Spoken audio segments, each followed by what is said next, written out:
23 à la 22e session, les travaux de la 22e session de la conférence des chefs d'État et des gouvernements de la CEAC. Le président sortant de cette organisation sous-régionale, Félix Antoine Tshisekedi, cède les flambeaux à Ali Bongo avant de présenter quelques actions menées pendant son mandat. Suivez plutôt l'extrait du discours du président de la République choisi par Gisèle Etoko Ekouchou. Alors que le mandat conférant la présidence de notre communauté de destin à la République démocratique du Congo arrive à son terme, je voudrais rappeler à votre souvenir l'annonce faite lors de mon discours d'acceptation de placer cette mandature sous le thème « Éducation, santé et culture » avec en ligne de mire l'accélération de l'intégration et du développement de nos États. Il était question, à travers l'adoption de ce thème, de procéder à un changement paradigmatique qui donnerait la priorité au développement du capital humain au sein de la région, ceci en vue de permettre à l'Afrique centrale de se renforcer qualitativement et de mieux compétir à l'échelle mondiale.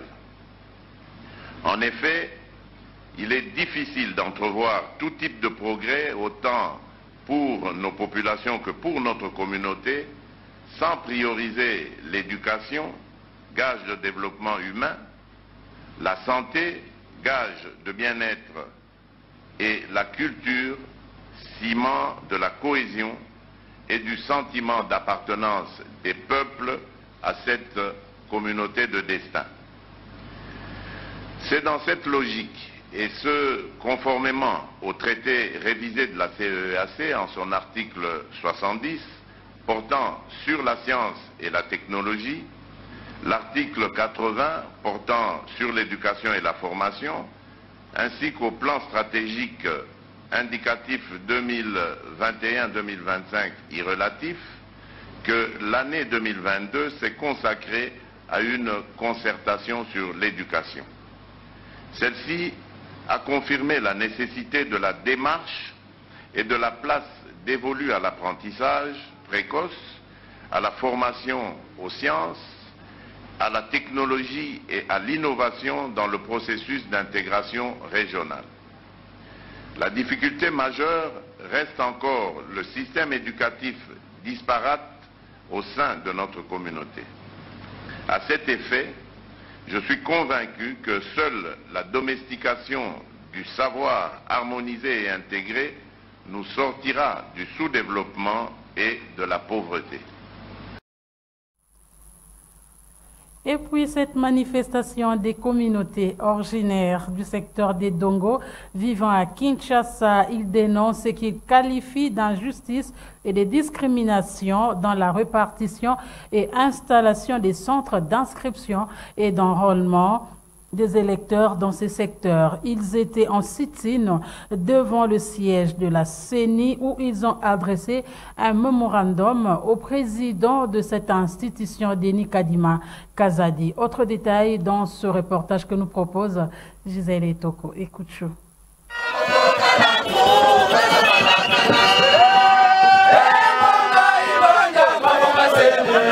C'est pour faire entendre leur voix en rapport avec les opérations d'identification et d'enrôlement des électeurs dans le secteur de Dongo que la communauté des originaires du secteur de Dongo vivant à Kinshasa sont descendus dans la rue. Banderoles, calicots, chants, cris de dénonciation, cette communauté communément appelée Enyele dénonce l'injustice et la discrimination quant à la répartition et l'installation des centres d'inscription et d'enrôlement des électeurs dans le secteur de Dongo. Aussi, exige-t-il la prolongation du délai des opérations étant donné que la population éprouve d'énormes difficultés pour s'enrôler massivement. Ainsi, ont-ils parcouru les trajets allant de la gare centrale jusqu'au siège de la Commission électorale nationale indépendante pour que leurs cris d'alarme soient entendus par le président de la centrale électorale, Denis Kadima. Le secteur de Dongo, qui est parmi les deux secteurs les plus peuplés du territoire du Kungu, n'a que 38 centres d'inscription et d'enrôlement des électeurs, pendant que cette entité décentralisée comprend plus de 108 localités, alors que d'autres secteurs moins peuplés ont respectivement 60, 68 et 67 centres d'inscription et d'enrôlement des électeurs. Situation qui n'a ni fondement, moins encore soubassement juridique, ni sa raison d'être. En 6. Notons qu'en principe, les débuts des opérations d'inscription et d'enrôlement des électeurs devraient commencer le 24 décembre 2022, comme prévu et annoncé par la CENI. Malheureusement, dans le secteur de Dongo, les opérations ont débuté avec un retard de 10 jours. Monsieur le Président de la CENI, votre institution d'appui à la démocratie s'est compromise tout au long de votre mandat en créant un désordre administratif, en installant dans le village Kungwanu, l'un des villages du groupement Lobalatanda dans le secteur de Dongo, territoire de Kungu, un centre d'inscription dépendant de la CENI, territoire de Bomongo, province de l'Équateur, au vie et aussi de tout le monde. La communauté des originaires du secteur de Dongo vivant à Kinshasa exige de la CENI ce qui suit. Que la CENI ajoute un surplus de jours en dehors de ces ajoutés en vue de récupérer les 10 jours de retard du début des opérations d'inscription dont la CENI est à la base. Que la CENI accorde un délai supplémentaire exceptionnel au centre d'inscription et d'enrôlement situé dans la localité de Vaka, qui avait connu une interruption d'opération d'identification pendant des semaines suite à la panne des machines. Que la CENI résolve au plus vite que possible l'installation irrégulière d'un centre d'inscription et d'enrôlement par la CENI, territoire de Bomongo, dans le territoire de Kungu, secteur de Dongo, groupement Lobalatanda, le cas du village Kungwanu.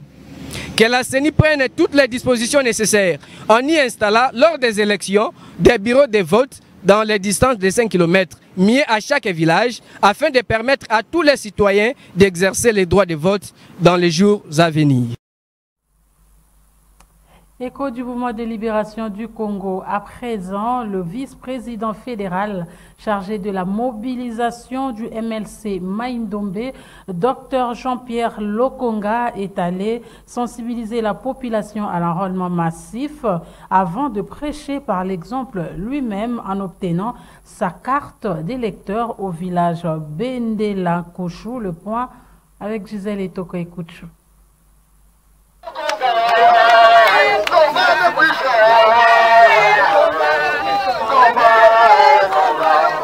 Le train des élections est en marche pour le scrutin de décembre 2023. Le vice-président fédéral en charge de mobilisation du mouvement de libération du Congo, Maïndombe, veut voir la population de ce coin du pays prendre part active aux opérations d'identification et d'enrôlement. Dr Jean-Pierre Lokonga a sensibilisé toute la population du territoire de Koutou, secteur de Lebama, à un enrôlement massif. Ce natif du coin a parcouru les villages de Santin, Semendoa, Ibaya, Lebama, Bendela pour cette fin. Sur place, Dr Jean-Pierre Lokonga a reçu l'adhésion de la population qui le porte à cœur. Et c'est au village Bendela à Kinchou qu'il a lui-même obtenu sa carte d'électeur. Au sortir du centre de la CENI, Dr Jean-Pierre Lokonga a expliqué à la population les enjeux des élections et l'importance des opérations d'identification et d'enrôlement des électeurs. En fait, d'abord moi-même je suis originaire de Koutou et je suis originaire de l'Amphimie. C'est comme ça que l'Amphimie en fait a le groupement de Mabi, de Mbamouche, l'Envia Nord et l'Envia Sud. C'est comme ça que j'ai choisi un des groupements de l'Amphimie pour venir me faire enrôler. Mais j'ai voulu sensibiliser toute la population de Koutou. C'est comme ça que j'ai été à Santin, j'ai été également à Semendoa et maintenant je suis à Bendela pour que les gens s'enrôlent massivement. Si les gens vont s'enrôler, ça nous permettra d'abord le territoire de Koutou d'avoir un bon quotient pour avoir un nombre élevé de sièges pour les députés nationaux, pour les députés provinciaux. Mais également, nous allons avoir beaucoup de conseillers de secteur, puisque les gens oublient que cette fois-ci, il n'y aura pas que les élections présidentielles, les élections de députés nationaux, députés provinciaux, mais il y aura également l'élection des conseillers des secteurs. Et nous, dans le secteur de l'Amphimie, nous aurons 9 conseillers. Et si je suis venu à Mabi, c'est puisque Mabi est le groupement par rapport à l'enrôlement de 2018, qui est le groupement qui s'est fait enrôler massivement. Après l'obtention de sa carte, Dr Jean-Pierre Lokonga a effectué une visite de réconfort à l'hôpital de Bendela. Cet hôpital qui manque de climatisation dans sa salle d'opération. Ainsi, leur a-t-il promis de résoudre ce problème afin de leur permettre une bonne prise en charge des malades. Restons dans le Maïndombe, cette fois dans le territoire des Koutou où Arlette Kailanga, coordonnatrice de la structure d'appui du MLC 100% Bemba, a accompli son devoir civique en obtenant sa carte d'électeur. Elle était accompagnée de sa base et celle des amis de maman Liliane Bemba. Autre détail avec Nancy Ilekantsele.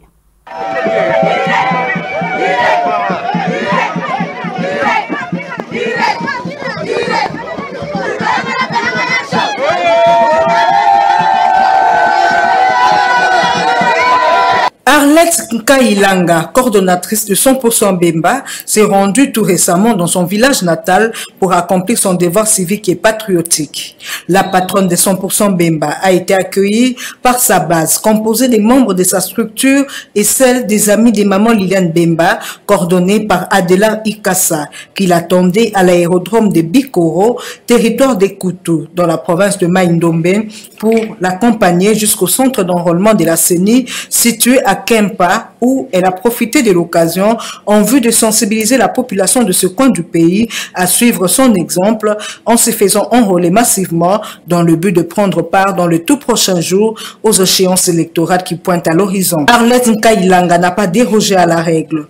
Comme tout demandeur de la carte d'électeur, cette femme battante, une fois au centre d'enrôlement de la CENI, a été accueillie par le chef de centre auprès de qui elle a remis son ancienne carte d'électeur. C'est là, avant de remplir la fiche d'identification, puis à la capture de la photo et la prise de l'empreinte digitale, ainsi que l'iris des étapes obligatoires pour l'acquisition de la carte d'électeur.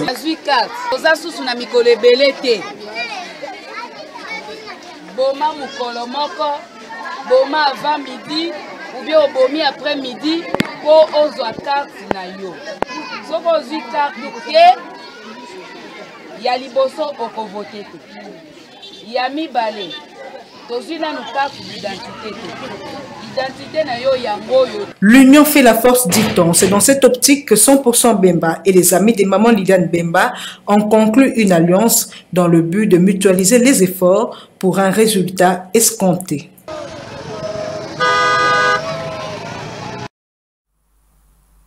Dans un autre registre, sachez que des réactions ne cessent de tomber après l'accident le 20 février 2023 à Chikapa d'un véhicule contenant des kits électoraux. Simila Kanda, activiste de la société civile et membre de Force citoyenne populaire FOSIP, pense que cette découverte entache le processus électoral en cours. Il est au micro de John Moukadi et de Bob Nzamba.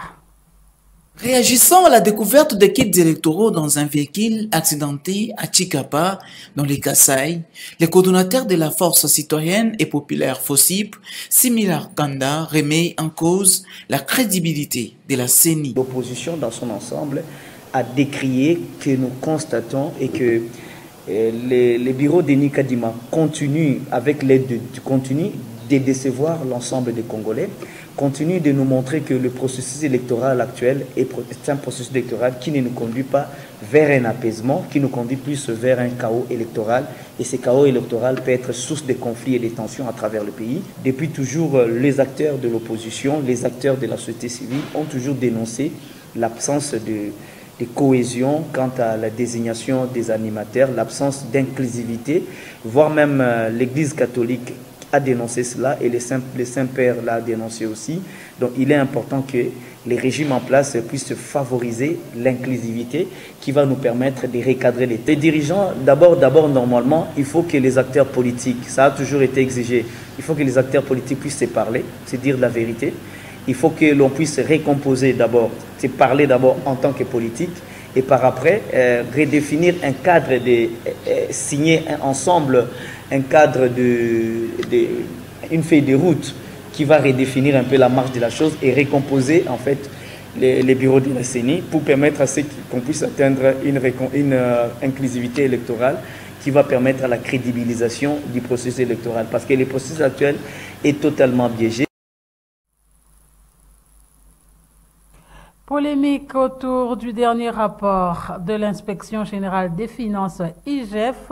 Maître Omar Sambou, président national de l'ASBEL Génération Kabila, dénonce ce qu'il qualifie de la politisation de ce rapport, car, dit-il, le régime en place cherche à suyer l'ancien régime pour justifier son échec. Il a été joint au téléphone par Maxime Makabou. Et aujourd'hui, nous commençons à comprendre certaines choses. Voilà pourquoi on dit le temps est le meilleur allié. Aujourd'hui, vous êtes conscient que le régime Tshisekedi est totalement aux abois. Sans bilan, pas de réalisations palpables, trempé dans le détournement. Ce qui empêche même les investisseurs à venir dans notre pays. Plusieurs de ces projets irréalisables et sous pression des institutions de votre ordre. Ce n'est pas étonnant si les gens publient un rapport anonyme, un rapport mal supputé sur les contrats chinois, car nous savons que le régime Tshisekedi cherche à cacher son incompétence derrière le régime passé, derrière le régime Kabila, parce que tout le monde sait que le contrat chinois a été négocié et signé sous le régime Kabila. Voilà pourquoi, pour cacher son incompétence, le régime Tshisekedi cherche à faire voir à la population que ces contrats étaient un contrat léoné, un contrat où les entreprises chinoises sont privilégiées et l'État congolais est négligé, ce qui n'est pas le cas. Vous allez voir que par manque d'argent pour assurer les sociétés de la population, après avoir fait plusieurs détournements, par manque d'argent pour assurer le processus électoral qui est déjà biaisé en amont, incapable de mobiliser le recette, le pays est dans un chaos total. C'est tout à fait normal que l'IGF publie un rapport qui cherchera à faire voir à la population que le régime passé, c'est un régime qui n'a pas joué à l'intérêt de la population. Maintenant, de voir un pareil rapport qui est totalement biaisé. Et j'aimerais ici dire à la population, concernant le contrat chinois, pas d'intox. Le contrat chinois a été signé à l'intérêt de l'État congolais. Le contrat chinois joue au bénéfice total de l'État congolais.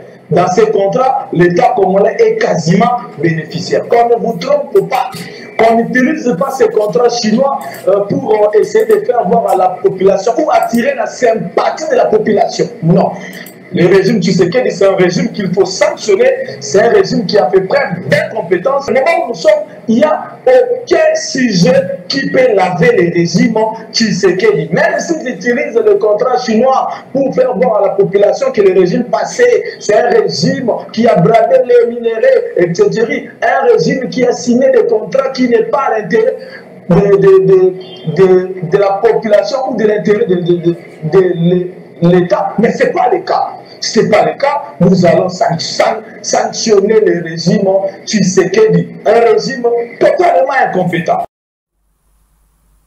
Les Congolais se souviennent ce 25 février 2023, 5 ans après, de la marche des chrétiens catholiques au cours duquel le militant pro-démocratie Rossi Mukendi avait été abattu par la police. À ce sujet, les coordonnateurs de la société civile Congo Mon Pays, Bobby Lumingu, appellent à faire de ce mois de février un mois de réflexion. Suivez-le au micro de Dorcas Nzouzi Vané. Ce fut un 25 février 2018 qu'a été organisée la marche pacifique de chrétiens catholiques, une manifestation réprimée par les forces de l'ordre et qui a coûté la vie aux militants pro-démocratie. Rossi Mukendi, abattu par la police à la paroisse Saint-Benoît de la commune de Lemba. 5 ans après, les Congolais se souviennent. Ainsi, le coordonnateur de Congo Mon Pays, Bobby Lumingu, appelle à faire du mois de février un mois de réflexion en mémoire des victimes. Février, c'est pas seulement pour aussi Mukendi, et il y avait aussi les chrétiens qui ont été tués le 16 février. Et je demanderai à l'État, en particulier au chef de l'État, qui était aussi parmi les gens qui ont manifesté ces 25 février, qu'on cherche ou qu'on fasse l'effort de chercher une journée de la démocratie. Pour moi, aussi, c'était martyr de la démocratie, conformément à nos compatriotes, les chrétiens qu'on a tués le 16 février pour réclamer toujours la démocratie. Nous demanderons à l'État d'hommager la famille de Rossi Mukendi, pas seulement Rossi Mukendi, parce qu'il y a aussi nos compatriotes qu'on a tués. Segundo, nous allons demander à l'État de réglementer le recrutement de la police. C'est très dangereux d'avoir des policiers ou une police qui atteint la ménopause intellectuelle. La police, c'est pas une classe des voyous, c'est une classe des élites. Pour recruter des policiers, il faut mettre des critères scientifiques. Vous savez, madame, aujourd'hui, la RDC a perdu Rossi. Rossi, c'est un combattant de première ère. Gros plan sur le métier de couturier. En tout cas, ce métier perçu plutôt comme celui des enfants moins intelligents. Pourtant, ce n'est pas le cas. Gisèle Etoko et Kouchou a rencontré un couturier professionnel. Il s'agit de Robert de Bozac qui rejette en bloc ses préjugés et présente la couture comme un métier noble.